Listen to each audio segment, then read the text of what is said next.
সেই মিটিংয়ের কিছু ফলো আপ। এটা মূলত আমাদের প্রবাসী বাংলাদেশিদের ভোট সংক্রান্ত।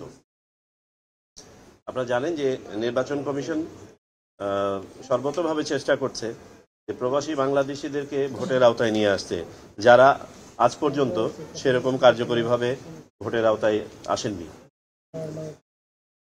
আপনাদের এটাও খেয়াল থাকার কথা যে গত 16 ডিসেম্বর মাননীয় প্রধান উপদেষ্টা জাতির উদ্দেশ্যে দেয়া ভাষণে প্রবাসী বাংলাদেশিদের ভোটের ব্যাপারে সুনির্দিষ্টভাবে কিছু বক্তব্য তুলে ধরেছেন। তার মধ্যে যেমন ছিল, উনি বলেছেন যে এবারে আমরা প্রবাসী বাংলাদেশিদের ভোট নিশ্চিত করতে চাই, এবার আশ্বাস নয় আমরা বাস্তবায়ন করতে চাই, এবং তিনি এটাও বলেছেন যে আমাদেরকে একটি নির্ভরযোগ্য ব্যবস্থা উদ্ভাবন করতে হবে। এই আলোকে কমিশন সংশ্লিষ্ট কমিটিকে দায়িত্ব প্রদান করে যে এটা নিয়ে গবেষণা করে একটা সুনির্দিষ্ট প্রস্তাব কমিশনের সামনে দিতে। কমিটি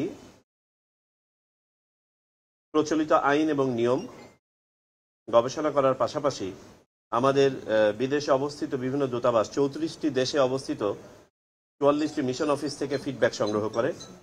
আমি সেগুলো নিয়ে বিস্তারিত পরে বলছি। বাংলাদেশ ডাক বিভাগের সাথে আলোচনা করা হয়, বিভিন্ন বিশেষজ্ঞ এবং সংশ্লিষ্ট প্রতিষ্ঠানের সাথে আলোচনা করা হয় এবং তাদের কাছ থেকে প্রেজেন্টেশন নেওয়া হয়, দেশি বিদেশি। এবং সর্বোপরি নির্বাচন ব্যবস্থা সংস্কার কমিশন যে সুপারিশ দিয়েছেন সেই সুপারিশটিও স্টাডি করা হয়। আমরা প্রচলিত নিয়মে দেখতে পেয়েছি যে 4 ধরনের ভোটার শুধুমাত্র পোস্টাল ব্যালটের মাধ্যমে ভোট দিতে পারেন। এই 4 ধরনের ভোটারের মধ্যে প্রবাসী ভোটার হচ্ছে একটি। আমরা 34টি দেশের 44টি মিশন অফিস থেকে ফিডব্যাকে মূলত 3টি জিনিস জানতে চেয়েছিলাম। ওই সকল এলাকায় প্রবাসী বাংলাদেশিদের সংখ্যা, ওই সমস্ত দেশে বা এলাকায় অপরাপর দেশ তাদের প্রবাসী নাগরিকদের জন্য কি ধরনের ভোট ব্যবস্থাপনা আয়োজন করে থাকেন, এবং সংশ্লিষ্ট মিশন অফিসের সুপারিশ বাংলাদেশি ভোটারদের ভোট প্রদানের ব্যাপারে। আমরা এখানে বিভিন্ন ধরনের সুপারিশ পেয়েছি। তার মধ্যে কেউ কেউ সশরীরে ভোটের ব্যাপারে মত দিয়েছেন, কেউ কেউ অনলাইন ভোটের ব্যাপারে মত দিয়েছেন, কেউ কেউ হাইব্রিড কোনো একটা সিস্টেমের কথা বলেছেন। পোস্টাল ব্যালটের ব্যাপারে কেউ কেউ বলেছেন, বাবার এটাও বলেছেন যে পোস্টাল ব্যালট বর্তমানে কার্যকরী নয়। সেটা আমি পরে বলছি কেন এটা কার্যকরী নয়। পোস্টাল ব্যালট করতে হলে এখানে একটা হাইব্রিড ম্যানেজমেন্ট করতে হবে। আমরা বাংলাদেশ ডাক বিভাগের সাথে আলোচনা করে বোঝার চেষ্টা করেছি যে আমাদের পোস্টাল টাইমিংটা কিরকম প্রয়োজন হবে। কালার এক্সপার্ট, জর্জ স্যাপ এবং মাইল্ড অন হ্যান্ডস টেকনোলজি সমৃদ্ধ অরিক্স ক্রিস্টাল ওয়াশ আপনার লন্ড্রি এক্সপার্ট। আমাদের ফাইন্ডিং হচ্ছে, এই কমিটির ফাইন্ডিং হচ্ছে, বর্তমান যে পোস্টাল ব্যালট সিস্টেমটা আছে প্রবাসী বাংলাদেশি ভোটারদের জন্য, এটি একটি অচল সিস্টেম। যে কারণে আমরা গত দ্বাদশ জাতীয় সংসদ নির্বাচনেও দেখেছি একটি ভোটও এখানে কাস্ট হয় নাই বিদেশ থেকে। বাংলাদেশের ভিতর থেকে মাত্র 433টা পোস্টাল ব্যালট কাস্ট হয়েছে। আর বাংলাদেশের ভিতরেও আমরা যেটা বলেছি যে 4 ধরনের ভোটার ভোট দিতে পারেন। দেশের ভিতরে আপনার সরকারি কর্মকর্তা কর্মচারীরা, ভোট আয়োজন এবং অনুষ্ঠানের সাথে যারা সম্পৃক্ত থাকেন তারা, এবং আইনি হেফাজতে থাকা ব্যক্তি, তারাও পোস্টাল ব্যালটে ভোট দিতে পারেন। আমরা মাত্র 433টি ভোট দেখেছি গত জাতীয় সংসদ নির্বাচনে, যেটা পোস্টাল ব্যালটের মাধ্যমে কাস্ট করা হয়েছে। আর প্রবাসী বাংলাদেশিরা কেউই ভোট দিতে পারেননি।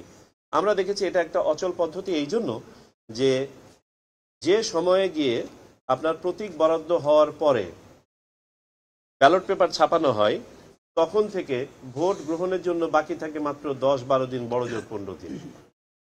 কিন্তু পোস্টাল ব্যালটে যদি বিদেশ থেকে ভোট দিতে হয়, আমরা হিসাব করে দেখেছি সর্বনিম্ন 24 দিন থেকে প্রায় 35 দিন 40 দিন পর্যন্ত লাগে। তো এখানেই বোঝা যাচ্ছে যে এটা কোনো কার্যকরী পদ্ধতি নয়, যে কারণে এটা চলবে না এবং এটার একটা বিকল্প আমাদের খুঁজে বের করতে হবে। কমিটি মূলত সেই কাজটি করেছে। কমিটি 3টি পদ্ধতির সুপারিশ করেছে। একটি হচ্ছে সময়ের মধ্যে সম্পাদনযোগ্য একটি পোস্টাল ব্যালট সিস্টেম। 2, একটি online system. By the way, আমরা বিভিন্ন দেশে খোঁজখবর নিয়ে দেখেছি অনলাইন সিস্টেমটা এখনো পর্যন্ত জনপ্রিয় হয়ে ওঠে নাই বা ব্যাপক আকারে প্রসার লাভ করে নাই। তদুপরি আমরা 4টি দেশে কিছু কিছু অনলাইন সিস্টেম আমরা দেখতে পেয়েছি, যেমন যুক্তরাষ্ট্র, ফিলিপিন্স, এস্তোনিয়া এবং মেক্সিকো। আর পাশাপাশি আমাদের উপমহাদেশে ভারত, পাকিস্তান সহ কয়েকটি দেশ পাইলট পর্যায়ে আছে গত কয়েক বছর ধরে এই অনলাইন সিস্টেম নিয়ে। আমরা ইউএনডিপির সাথে সাথে যখন আলোচনা করেছি, তারা আমাদেরকে যেটা বলেছেন যে অনলাইন সিস্টেমটা এখনো পর্যন্ত অনেকেই অ্যাডপ্ট করতে পারছে না, কেউ কেউ এটা ট্রায়াল পর্যায়ের পরে আবার ফেরত গেছে পূর্বের সিস্টেমে। সুতরাং অনলাইন সিস্টেমটার মধ্যে আপনার বেশ কিছু ট্রায়ালের ব্যাপার আছে, পাইলটিং এর ব্যাপার আছে, সময় সাপেক্ষ একটি বিষয়। আমি যেটা বলছিলাম যে কমিটি 3টি পদ্ধতি সাজেস্ট করেছে। দুটো বললাম যে সময়ের মধ্যে সম্পাদনযোগ্য পোস্টাল ব্যালট, দ্বিতীয় হচ্ছে অনলাইন পদ্ধতি, আর তৃতীয়টি হচ্ছে প্রক্সি ভোট। প্রক্সি ভোট অর্থাৎ একজন প্রবাসী বাংলাদেশির পক্ষে বাংলাদেশে অবস্থানরত একজন ভোটার তার ভোটার এলাকার তার হয়ে ভোটটা দিয়ে দেওয়া। আমাদের কমিটির কাছে বিবেচ্য বিষয়াদি ছিল ভোটারের পরিচয় নিশ্চিত হওয়া, ভোটের গোপনীয়তা এবং নিরাপত্তা। আমাদের যে সিস্টেমই অ্যাডপ্ট করি না কেন এটা হতে হবে নিরাপদ এবং নির্ভরযোগ্য। একটা সাক্ষ্য থাকার ব্যবস্থা থাকতে হবে যাতে করে আইনি বিষয়গুলো ফেস করা যায়, অর্থাৎ আমরা পেপার ট্রেইলের কথা বলেছি। যে সময় পাওয়া যাবে ভোট গ্রহণের জন্য সেই সময়ের মধ্যে সম্পাদনযোগ্য একটি পদ্ধতি, এটি একটি সাশ্রয়ী পদ্ধতি হতে হবে এবং সর্বোপরি সার্বজনীন পদ্ধতি হতে হবে, যাতে করে বিদেশে বসবাসরত সকল ধরনের প্রবাসী Bangladeshi irrespective of their level of education যেন এটা সহজে ভোটটা দিতে পারে।